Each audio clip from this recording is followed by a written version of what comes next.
दोस्तों एक बार पीछे स्वागत करता हूँ हमारे यूट्यूब चैनल एग्रो स्टडीज़ में। दोस्तों आज की इस वीडियो में हम बात करने वाले हैं BSc agriculture first semester first year introductory of forestry के क्वेश्चन पेपर के बारे में बात करेंगे। ठीक है, यदि आप हमारे चैनल पर आप नए हैं तो चैनल को सब्सक्राइब करें, वीडियो को लाइक करें। इस क्वेश्चन पेपर को मैं आपको बता देना चाहता हूँ कि इस क्वेश्चन पेपर से संबंधित जितने भी आपके इम्पोर्टेंट क्वेश्चन बनेंगे उन सभी क्वेश्चन के बारे में आप लोगों को बताऊंगा। ठीक है, और आप लोग हमारे चैनल को सब्सक्राइब जल्द से जल्द कर दीजिए। स्टार्ट करते हैं वीडियो को। आप लोगों का इस प्रकार से क्वेश्चन पेपर होता है। कुछ लोगों का इंट्रोडक्टरी फॉरेस्ट्री जो होता है आपका जो सिलेबस में नहीं होता है, कोई किसी लोगों का दूसरा सेमेस्टर में होता है और किसी लोगों का पहले सेमेस्टर में ही आता है। लेकिन मैं आपको बता देना चाहता हूँ ये हमारे सिलेबस में पहले सेमेस्टर के अंतर्गत आ रहा है, तो इसलिए मैं ये वीडियो बना रहा हूँ। तो वीडियो को शुरू करते हैं। टाइम ड्यूरेशन आपका 3 घंटा रहेगा और आपका 15 मिनट पढ़ने के लिए मिलेगा। 50 नंबर आपका मैक्सिमम मार्क्स रहेगा। ठीक है, इसमें आपका 50 नंबर होता है, 50 नंबर का प्रैक्टिकल, 50 नंबर का आपका थ्योरेटिकल होता है, यानी आपका मेन एग्जाम होता है। तो जिसमें प्रैक्टिकल होता है उसमें मिड टर्म आपका आता है, असाइनमेंट आपका आता है, इसके बाद वाइवा आता है। इस प्रकार से आते हैं। लेकिन फिर भी दोस्तों वीडियो को स्टार्ट करते हैं। अब देखिए इसमें दिया गया दोनों खंडों से निम्नानुसार प्रश्नों के उत्तर दीजिए। पहला सेक्शन ए दिया गया है और सेक्शन बी दिया गया है। सेक्शन ए खंड अ दिया गया है इस प्रकार से। अब देखिए लघु उत्तरीय प्रश्न इसमें दिया गया है और इसका जो नंबर है 2 प्रश्न आपको करने होंगे, 20 नंबर के रहेंगे। ठीक है, 20 नंबर के रहेंगे 2 क्वेश्चन। इस प्रकार से 10 नंबर का आपका क्वेश्चन आता है। तो इसमें देख लीजिए, सबसे पहले ध्यान दीजिएगा, इसमें पहले में आपका दिया गया है कि नहीं 10 प्रश्नों के उत्तर दीजिए, प्रत्येक प्रश्न 2 अंक का है। जी हाँ, इसमें आप लोगों को टिप्पणी लिखना है। 10 प्रश्नों का आप लोगों को लिखना है। ठीक है, इससे पहले हमारा आता है स्थानांतरण कृषि। स्थानांतरण कृषि क्या होता है, ये एग्जाम में बार बार पूछा जा रहा है। तो आप लोग सबसे पहले इसे खूब अच्छे से पढ़ लीजिएगा। ये कहाँ पर की जाती है, कैसे की जाती हैं, आप लोग इसे अच्छे से पढ़ लीजिएगा। दूसरा आपका आता है वन मापिकी। ठीक है, जिसे बोलते हैं इंग्लिश से फॉरेस्ट मेंशुरमेंट। ठीक है, तो यह दोस्तों मैं आपको बता देना चाहता हूँ। इससे संबंधित एक और प्रश्न आता है वन से संबंधित। ठीक है, जिसका नाम आपका वन से आप क्या समझते हैं। ठीक है, तो इस प्रकार से कमेंट में आपका लिख सकता है, मतलब पूछ सकता है कि वन से आप क्या समझते हैं। तो इसी के बारे में आप लोगों को लिखना होता है। दूसरा आपका आता है कोपिस। देखिए कोपिस क्या होता है, ये आपके जो आपका सीरीज होता है इसमें बहुत ही अच्छे तरीके से इसमें एक्सप्लेन करके दिया गया है। तो आप लोग सबसे पहले ये इसी को पढ़ लीजिएगा। देखिए कोपिस से संबंधित बहुत सारे क्वेश्चन आते हैं, इसका टाइप किस प्रकार से होता है। ठीक है, तो ये भी पूछे जाते हैं एग्जाम में, तो ये भी वेरी इंपॉर्टेंट है। ठीक है, इस प्रकार से चौथा नंबर आपका आता है वनीकरण। ठीक है, वनीकरण वेरी इंपॉर्टेंट है। वनीकरण लगातार कई वर्षों से पूछा जा रहा है, तो वनीकरण वेरी वेरी इंपॉर्टेंट है, मोस्ट इंपॉर्टेंट है। ठीक है, आप लोग इसे भी अच्छे से तैयार कर लीजिएगा। नेक्स्ट आपका आता है कैलिपर्स। देखिए कैलिपर्स क्या होता है, और एक आता है स्टाइनिंग प्रभाव आता है। एक कैलिपर्स आता है और एक स्टाइनिंग प्रभाव होता है। जब शाख तथा मूलबिंदु को आपस में मिलाया जाता है तो पढ़ने वाला जो जो निकलता है पौधा आपका जो तैयार होता है उस पर मूलबिंदु और शाख दोनों का मतलब दोनों लोगों का मतलब गुण होता है, अच्छा और बुरा दोनों गुण होता है। इसमें मतलब जो मूलबिंदु होता है इसका प्रभाव शाख पर पड़ता है और शाख का प्रभाव मूलबिंदु पर पड़ता है।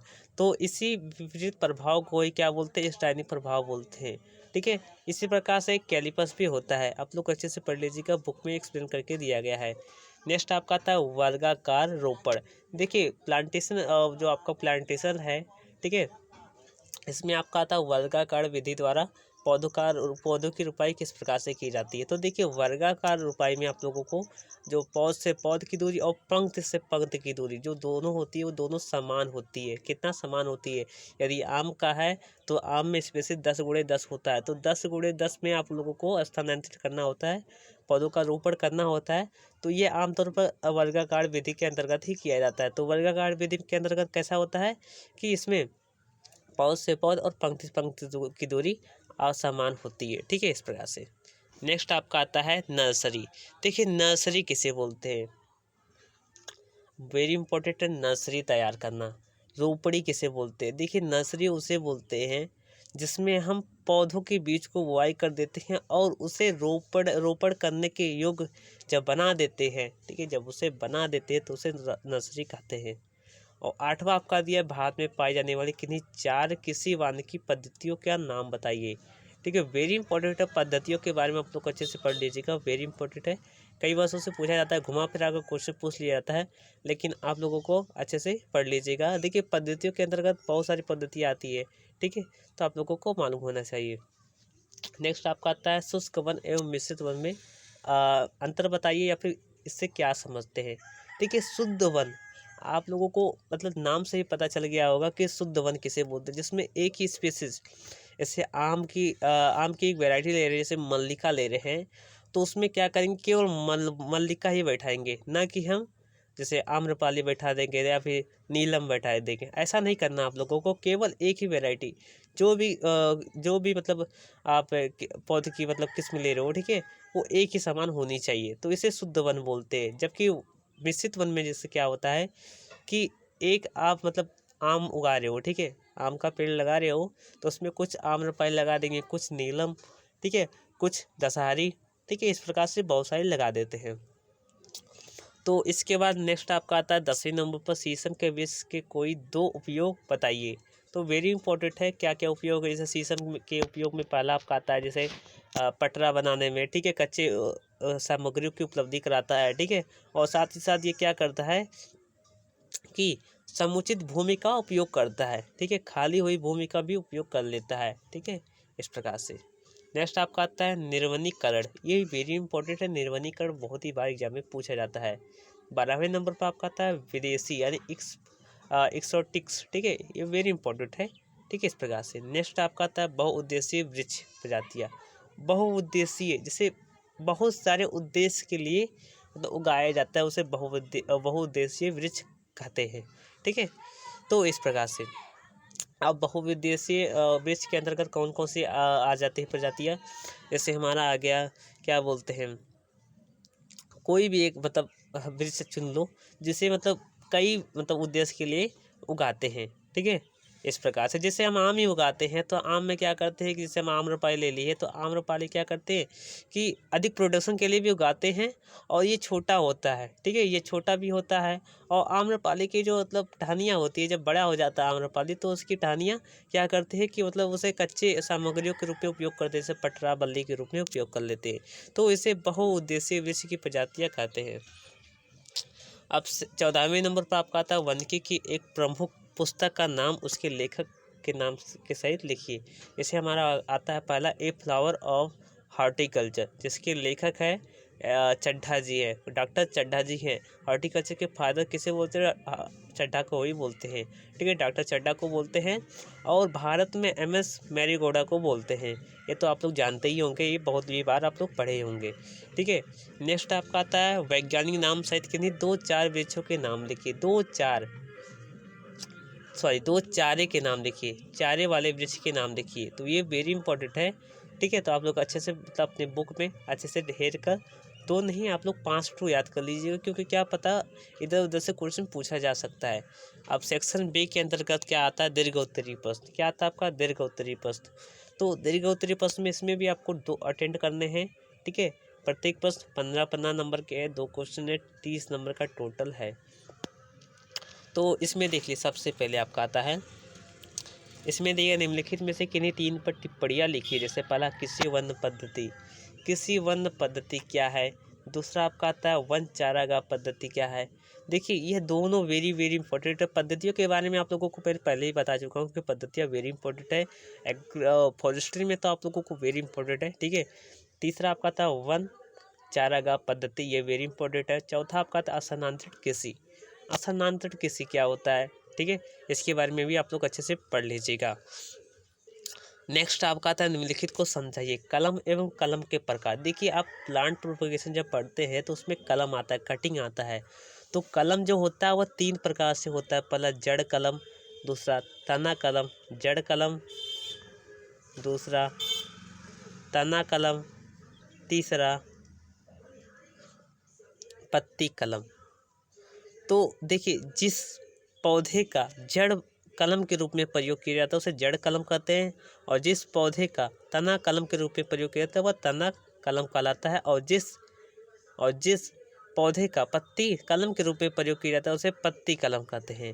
देखिए, तना कलम भी 3 प्रकार का होता है। पहला मुलायम तने द्वारा बनी लकड़ियाँ, दूसरा मध्य तने द्वारा बनी लकड़ियाँ, ठीक है, कलम, ठीक है, और तीसरा आपका आता है कठोर तने द्वारा बनी कर्तने या फिर कलम, इस प्रकार से आती है। दूसरा आपका आता है कली लगाना। तो कली किस प्रकार से लगाया जाता है, तो इसके बारे में आप लोगों को मालूम होना चाहिए। कली क्या होता है, कैलस, ठीक है, ये किस प्रकार से लगाया जाता है। कली को बोलते हैं बडिंग। क्या बोलते हैं, बडिंग बोलते हैं। तो बडिंग, देखिए बडिंग के अंतर्गत बहुत सारी बडिंग आती है, जैसे टी बडिंग आती है, एच बडिंग आती है, ठीक है, टी बडिंग, एच बडिंग, ठीक है, पेंच बडिंग, रिंग बडिंग, इस प्रकार से बहुत सारी बडिंग आती है। दूसरा आपका तो उपरोपण। उपरोपण यह वेरी इंपॉर्टेंट है, इसे इंग्लिश में क्या बोलते हैं सबसे पहले ये देखिए। तो उपरोपण को क्या बोलते हैं, तीसरे नंबर पर ग्राफ्टिंग, वेरी इंपॉर्टेंट है। ग्राफ्टिंग, देखिए ग्राफ्टिंग उस क्रिया को कहते हैं जिसमें क्या करते हैं, एक शाख को, ठीक है, एक शाख को क्या करते हैं कि मूलबिंद में बैठा दिया जाता है, एक स्ट्रक्चर के रूप में ऐसे बैठा दिया जाता है। देखिए ध्यान से देखिएगा, ऐसे है और एक ऐसा वृक्ष है, ठीक है, तो क्या करेंगे, इसे हम बैठा देंगे, तो इस प्रकार से हमारा बैठने पर क्या किस प्रकार से प्रतीत होगा, इस प्रकार से, और इसे फिर बांध देंगे, ठीक है, तो इसी को हम क्या कहेंगे, ग्राफ्टिंग। दूसरा आपका था दाब लगाना, इसे बोलते हैं लेयरिंग। ये 2 प्रकार के होते हैं, कौन कौन से, पहला एयर, दूसरा बोलते हैं ग्राउंड, ठीक है, यानी कि हवा दाब और भूमि दाब। हवा दाब और भूमि दाब। भूमि दाब में अंतर्गत बहुत सारी विधि आती है, जैसे सर्पिलाकार विधि, ठीक है, इस प्रकार से बहुत सारी विधियाँ आती है, ठीक है। दूसरा आपके लास्ट आपका आता है कार्पिस। क्या है कॉर्पिस, ठीक है, तो ये क्या है आप लोगों को सबसे पहले आप लोग अच्छे से पढ़ लीजिएगा, ये वेरी इंपॉर्टेंट है, ठीक है। अब नेक्स्ट आपका आता है, 1 मिनट, हाँ, नेक्स्ट आपका आता है, ठीक, बस इतना ही प्रश्न आपके थे। तो आशा करता दोस्तों आप लोग समझ गए होंगे, ठीक है, बहुत ही अच्छी तरीके से एक्सप्लेन कराया हूँ, ठीक है दोस्तों। वीडियो को लाइक करें, चैनल को सब्सक्राइब करें दोस्तों। आप ज़्यादा से ज़्यादा वीडियो को शेयर कीजिए दोस्तों, क्योंकि देखिए एक मनोबल बढ़ता है मेरा कि मतलब हमारी वीडियो को आप लोग देख रहे हैं। यदि आप नहीं देखते तो जो मनोबल होता है, वो मनोवृत्ति जो होती है वो कम हो जाती है। जैसे क्या करता हूँ मैं, मतलब वीडियो बनाने में असमर्थ हो जाता है, मतलब मन ही नहीं करता कि लाओ वीडियो बना दूँ। तो आप जितना अच्छे से शेयर करें, जितना अच्छा व्यूज आता है, मैं उसी हिसाब से वीडियो बनाता हूं। तो आप आशा करता हूँ वीडियो समझ आ गया होगा दोस्तों। जय हिंद, जय भारत। नई वीडियो में मिलते हैं, तब तक के लिए धन्यवाद। यदि किसी और अन्य टॉपिक पर वीडियो चाहते हो तो कमेंट कीजिएगा, ठीक है। जय हिंद, जय भारत।